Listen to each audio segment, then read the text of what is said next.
ಇದೊಂದು ಅತ್ಯಂತ ವಿಚಿತ್ರವಾದಂಥ ಈಜಿಪ್ಟ್ ದೇಶದ ಕಥೆ. ಒಂದು ನಗರದಲ್ಲಿ ಒಬ್ಬ ಶ್ರೀಮಂತ ಇದ್ದ. ಅವನ ಕೆಲಸ ಏನು? ನೂಲು ತೆಗೆಯೋದು. ಆ ನೂಲನ್ನು ದೇಶ ವಿದೇಶಗಳಿಗೆ ರಫ್ತು ಮಾಡ್ತಾ ಇದ್ದ. ಅವನಿಗೊಬ್ಬನೇ ಮಗಳು ಫಾತಿಮಾ.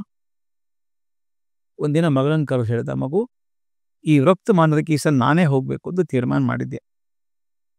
ದೀರ್ಘ ಪ್ರವಾಸ, 1 ವರ್ಷ 2 ವರ್ಷ ಆಗ್ಬೋದು, ನೌಕಾ ಪ್ರವಾಸ. ನೀನು ನನ್ನ ಜೊತೆಗೆ ಬಂದ್ಬಿಡು, ಅಲ್ಲಿ ಎಲ್ಲಿಯಾದರೂ ಸರಿಯಾದ ವರ ದೊರೆತರೆ ಮದುವೆ ಮಾಡಿಬಿಡ್ತೇನೆ ಅಂದ. ಆಕೆ ಹುಡುಗಿ ಅಪ್ಪ ಹೆಂಗೆ ಹೇಳ್ದಂಗೆ ಕೇಳಬೇಕು, ಅವನ ಜೊತೆಗೆ ಹೊರಟು. ಹಡಗು ಹೋಗ್ತಾ ಇತ್ತು. ಕೆಲವು ತಿಂಗಳ ನಂತರ ಹಡಗು ಕ್ರೀಟ್ ನಗರಕ್ಕೆ ಹತ್ತಿರ ಹೋಗ್ತಿರ್ಬೇಕಾದ್ರೆ ಹಡಗು ಒಂದು ದೊಡ್ಡ ಬಂಡೆ ಹೊಡೆದು ಚೂರಾಗೋಯ್ತು.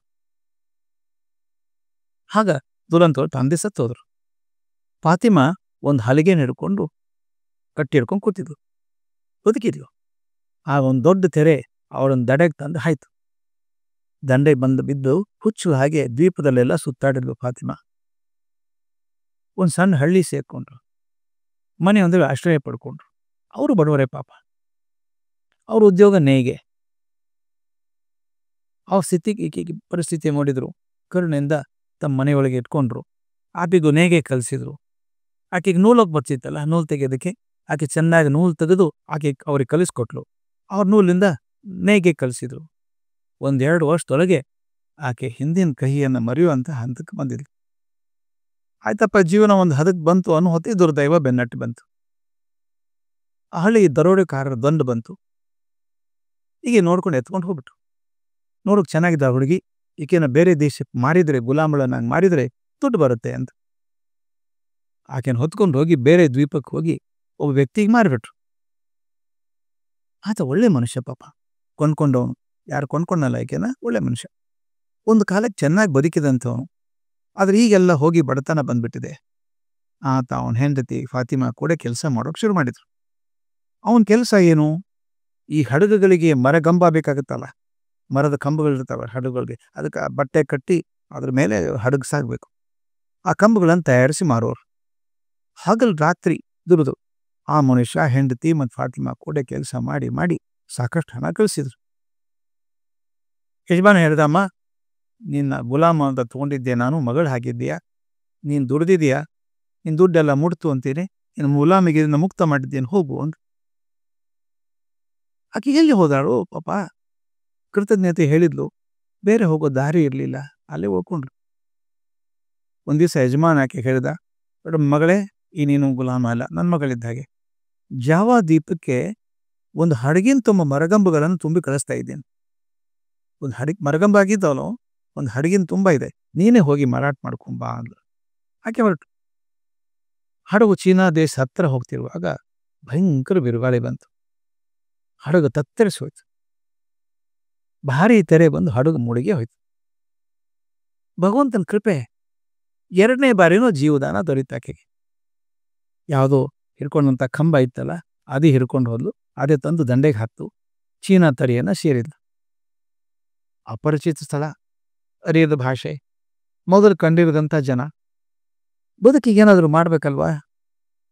ಒಂದಷ್ಟು ನೂಲು ತಗೊಂಡು ದೊಡ್ಡ ಗುಡಾರನ್ನ ಇದ್ಲು. ನೋಡಿ ಹೇಗಿದೆ, ಆಕೆಗೆ ನೂಲು ತೆಗೆಯೋ ಬರ್ತದೆ, ಗುಡಾರ ಮಾಡೋದನ್ನು ಕಲ್ತಿದ್ದಾಳೆ. ಒಂದಿಬ್ಬರು ಸಹಾಯಕರನ್ನು ತರ್ಕೊಂಡು ಒಂದು ಮರಗಂಬಗಳನ್ನು ಮಾಡಿಕೊಂಡ್ಲು. ಆ ಕಂಬಗಳ ನೆಲ ಕೂರಿ ಒಂದು ಗುಡಾರದ ಮನೆ ಮಾಡಿರಿ. ಅದುವರೆಗೂ ಯಾರೂ ನೋಡೇ ಇಲ್ಲ. ಬಟ್ಟೆಯಿಂದ ಮನೆ ಕಟ್ಟಬೇಕು ಅನ್ನೋದು ಗೊತ್ತಿರಲಿಲ್ಲ. ಜನರಿಗೆ ಅದ್ಭುತ ಅನಿಸ್ತು. ಒಂದು ನೋಡೋಕೆ ಶುರು ಮಾಡಿದರು. ಬಟ್ಟೆ ಮನೆ ಬಟ್ಟೆ ಮನೆ ಬಟ್ಟೆ ಮನೆ ಅಂತ. ಹಾಗೊಂದು ಪವಾಡ ನಡೀತು. ಈ ಗುಡಾರದ ಮನೆಗೆ ದೇಶದ ರಾಜ ಬಂದ. ಹಿಂದೆ ಎಷ್ಟೋ ವರ್ಷದಿಂದ ಯಾವನೋ ದಾರ್ಶನಿಕ ಹೇಳಿದ್ನಂತೆ, ನಿಮ್ಮ ದೇಶಕ್ಕೆ ಮಹಿಳೆ ಬರ್ತಾಳೆ, ಯಾರೋ ಕಂದಿರದಂಥ ಮನೆ ಕಟ್ಟುತ್ತಾಳೆ, ಅವಳಿಂದ ನಿಮ್ಮ ದೇಶಕ್ಕೆ ಒಳ್ಳೇದಾಗ್ತದೆ ಅಂತ ಹೇಳಿದ್ರಂತೆ. ಅವನಿಗನಿಸ್ತು, ಓ, ಫಾತಿಮಾ ಕಟ್ಟಿದಂಥ ಇದೇ ಗುಡಾರದ ಮನೆ, ಇದುವರೆಗೂ ನಾವು ಬಟ್ಟೆ ಮನೆ ನೋಡೇ ಇರಲಿಲ್ಲ, ಈಕೆಯಿಂದ ನನ್ನ ದೇಶಕ್ಕೆ ಒಳ್ಳೇದಾಗ್ತದೆ ಅಂತ ಕರ್ಕೊಂಡು ಅರಮನೆ ಕರ್ಕೊಂಡ್ಬಂದ. ಮಗನ ಜೊತೆಗೆ ಮದುವೆ ಮಾಡಿಬಿಟ್ಟ. ಫಾತಿಮಾ ಈಗ ರಾಣಿ ಆದ್ಲು. ರಾಜ್ಕುಮಾರನ ಮದುವೆ ಆದ್ಲು.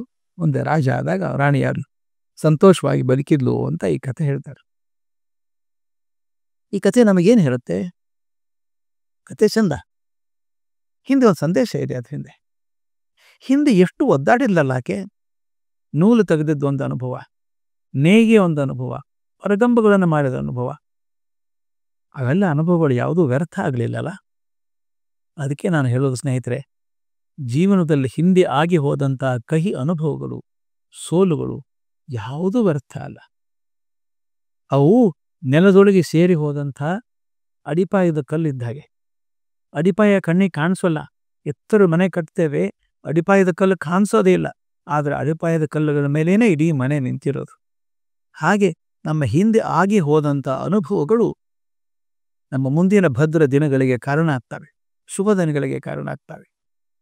ನನಗನ್ಸುತ್ತೆ, ಪ್ರಾಮಾಣಿಕತೆಯಿಂದ, ನಂಬಿಕೆಯಿಂದ ಜೀವನ ನಡೆಸಿದರೆ ಹಿಂದೆ ಆಗಿ ಹೋದಂಥ ಸೋಲು ನಿರಾಶೆಗಳು ಮುಂಬರುವ ಗೆಲುವಿಗೆ ಮಾರ್ಗದರ್ಶಿಗಳಾಗ್ತವೆ ಅನ್ನುವಂಥ ವಿಷಯ.